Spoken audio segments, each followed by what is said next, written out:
हरिओम दर्शकों, बहुत बहुत स्वागत है आपका हमारे खास कार्यक्रम वास्तु विचार में। दर्शकों, आज का वीडियो आप लोगों को जानकारी देगा कि आप अच्छी नींद के लिए क्या करें। वास्तु के कौन से ऐसे टिप्स अपनाएं जिससे आपको रात्रि काल में नींद अच्छे से आ जाए। दर्शकों, आज की भागदौड़ भरी जिंदगी में यदि सबसे बड़ा कोई सुकून है या फिर कोई सुख है, वह है अच्छी नींद। यदि किसी व्यक्ति की नींद अच्छी नहीं है तो वह अगले दिन काम अच्छे से कर ही नहीं सकता।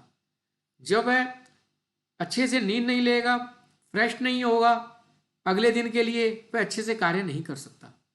तो अच्छी नींद आपको आए, इसके लिए वास्तु के कुछ टिप्स अगर आप अपनाएंगे तो आपको नींद अच्छी आएगी। चलिए दर्शकों, यदि आपका कोई प्रश्न हो तो आप प्रश्न कर सकते हैं और आपके आने वाले वीडियोस में प्रश्नों का उत्तर देने का प्रयास किया जाएगा। कल किसी एक जातक ने प्रश्न किया था कि क्या कैलेंडर लगाए जा सकते हैं जिनमें देवी देवताओं की चित्र होते हैं। देखिए दर्शकों, मेरा अपना मानना है कि आपको कैलेंडर नहीं लगाने चाहिए, खास तौर से उन जिनमें देवी देवताओं के चित्र होते हैं। जब कैलेंडर ओवर हो जाएगा, नया साल आएगा, आप वह कैलेंडर क्या करेंगे? उन कैलेंडर्स का आप क्या करेंगे? आप वो फेंक देंगे। और यदि आपने उन्हें जल प्रवाह नहीं किया तो कोई ना कोई आपको दूषित एनर्जी परेशान कर सकती है, एक नेगेटिविटी जुड़ जाती है कि आपने अपनी देवी देवताओं का अपमान किया है। तो कृपया करके ना तो कैलेंडर बांटें जिससे दूसरे वाला बंदा, जो व्यक्ति ले रहा है आपसे कैलेंडर, वो भी पाप का भागी ना बने और ना ही आप बने।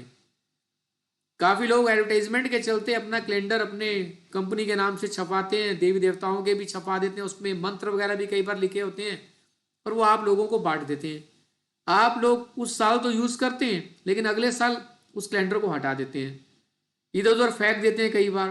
तो नकारात्मक ऊर्जाएं जुड़ जाती हैं और आपको वह परेशान करती हैं। इसलिए कैलेंडर जिसमें देवी देवता की तस्वीर है वो बिल्कुल भी ना लगाएं। मेरा अपना निजी मानना है, बाकी आपकी इच्छा। चलिए दर्शकों, आज के टॉपिक पर आते हैं। यदि आपका कोई प्रश्न है तो आप प्रश्न कर सकते हैं, लाइव के अंदर आपके वास्तु से संबंधित प्रश्न का उत्तर देने का प्रयास किया जाएगा। चलिए, अभी कोई प्रश्न नहीं है, आगे बढ़ते हैं और बात करते हैं अच्छी नींद लेने के लिए क्या करें।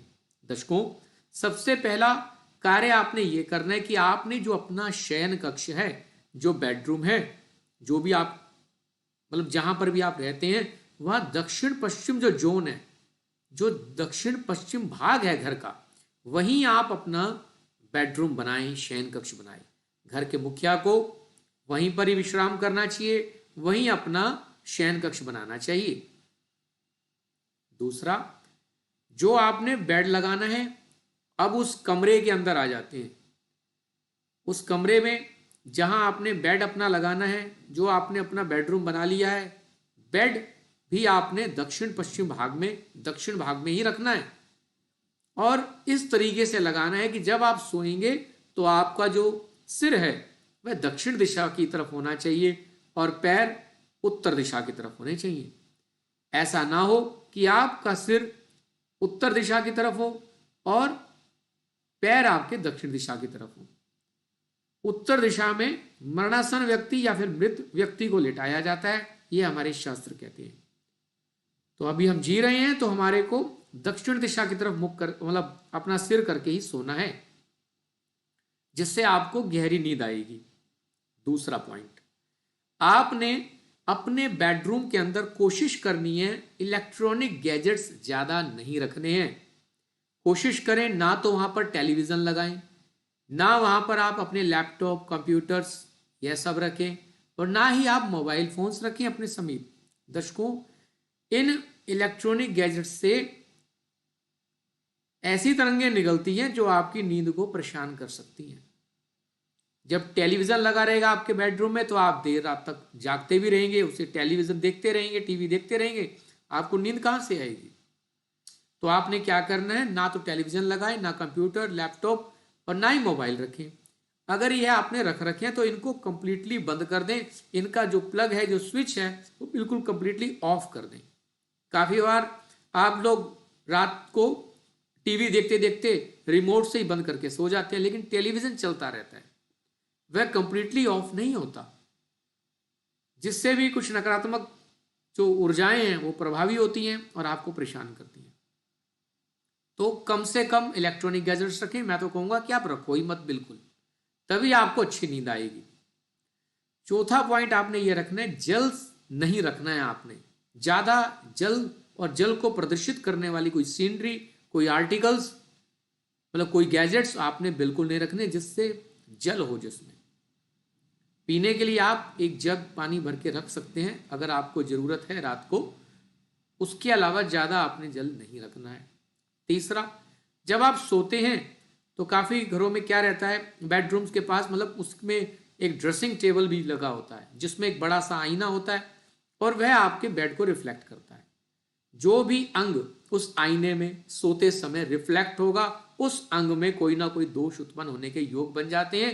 इसलिए उस आईने को आप ढक दें, ऐसे कपड़े से ढक दें जिससे आपका रिफ्लेक्शन उस आईने में ना दिखाई दे जब आप सो रहे हो।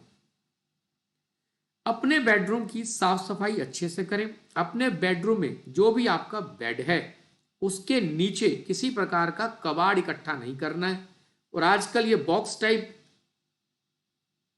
बेड रहते हैं, उसमें हम अनावश्यक सामान रखते हैं। दर्शकों, यह भी नहीं रखना है। खास तौर से लोहा, जूते, चप्पल और भी बेडरूम के अंदर आपने जो भी चीजें रखनी है बड़ी अच्छे तरीके से वेल ऑर्गेनाइज्ड वे में रखनी है, ना कि इधर उधर पड़ी हो फैक्ट। उससे भी नकारात्मक ऊर्जा उत्पन्न होती है जो आपकी नींद को डिस्टर्ब करती है। एक पॉइंट आपको और भी देना चाहेंगे।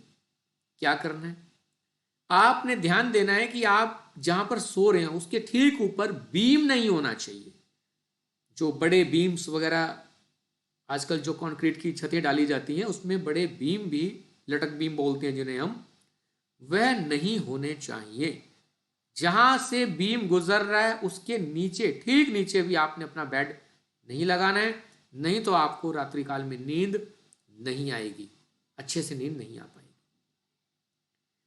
अगर आपको रात्रि काल में काफी लोगों की समस्या होती है कि नींद नहीं आती है, तो आप कोशिश करें सोने से पहले थोड़ी देर मेडिटेशन कर लें। अपने गुरु का ध्यान कर सकते हैं, अपने गुरु के दिए हुए मंत्र का जाप कर सकते हैं। ऐसा करने से आपका मन शांत होगा और आप अच्छे से सो पाएंगे। चलिए दर्शकों, अभी के लिए इतना ही। फिर मिलेंगे किसी नए टॉपिक के साथ अगले दिन इसी समय। तब तक बने रहे आप हमारे चैनल के साथ। हरिओम हरिओम हरिओम।